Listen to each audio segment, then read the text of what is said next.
Ideal প্রিপারেটরিয়ান high স্কুলের প্রধান পৃষ্ঠপোষক মরহুম শাহজাহান মিয়ার স্মরণে আজকের এই মাহফিলে উপস্থিত শ্রদ্ধেয় ইমাম সাহেব, আমার শ্রদ্ধেয় সহকর্মী, সবাইকে আমার সালাম। আসসালামু আলাইকুম। আসলে মৃত্যু একটি অবধারিত সত্য, অনেকেই অলরেডি বলে গেছেন। আমরা আসলে মৃত্যুকে চাইলে অ্যাভয়েড করতে পারবো না, এটা কোনো সুযোগ নাই। কোরআন হাদিসে আলোকে আমাদের ইমাম স্যার অনেক কিছু বলছেন।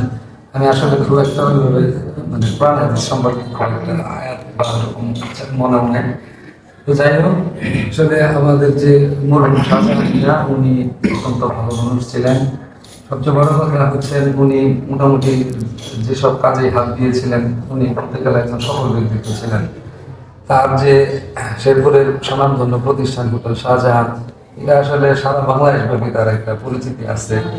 একবার আমার ঢাকা থেকে আমার অনেক গেস্ট আসছিল, তো আমাদের বাসায় কয়েকদিন ছিল। আমি তাদেরকে একবার শাহজাহান হোটেলে খাওয়াইছিলাম আর কি। আমি এখনো গেলে তারা আমাকে বলে যে ভাইয়া, আপনাদের ওই হোটেলটা আছে কিনা, ওই খাবারের স্বাদটা এখনো মুখে লেগে আছে।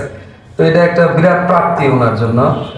তো এটা আমরা তার জানাজার নামাজেও শুনছিলাম। তারপর হচ্ছে যে এই খড়মপুরের মতো এরকম একটা ভাইটাল জায়গায় এরকম একটা কমার্শিয়াল চিন্তা না করে উনি মানুষের শিক্ষার প্রয়োজনের কথা ভেবে একটা প্রতিষ্ঠান দাঁড় করিয়েছেন। এখান থেকে অনেকেই অনেক আলোকিত হয়েছে এবং সমাজের বিভিন্ন জায়গায় আছেন। তো এই উসিলায় হয়তো আল্লাহ পাক তাকে ভালো রাখবেন। তো আমরা সবাই ওনার জন্য দোয়া করি, আল্লাহ পাক ওনাকে বেহেশত নসিব করেন। এই আশা প্রত্যাশা ব্যক্ত করে আমি আমার সংক্ষিপ্ত কথা শেষ করছি। আসসালামু আলাইকুম। শেরপুর শহর যখন সারা বাংলাদেশে শিক্ষায় পিছিয়ে ছিল, বিশেষ করে শিক্ষানীতি একেবারে বলিত ছিল, তখন এই সাহসী ব্যক্তি গুরুত্বপূর্ণ ভূমিকা নিয়ে এই প্রতিষ্ঠান প্রতিষ্ঠা করে যার ফলাফল বিভিন্ন জায়গায় শাখা প্রশাখা বিস্তার লাভ করেছে। এখানে আমরা সবাই কর্মসংস্থান করেছি, ওনার একটি ভূমিকা আছে।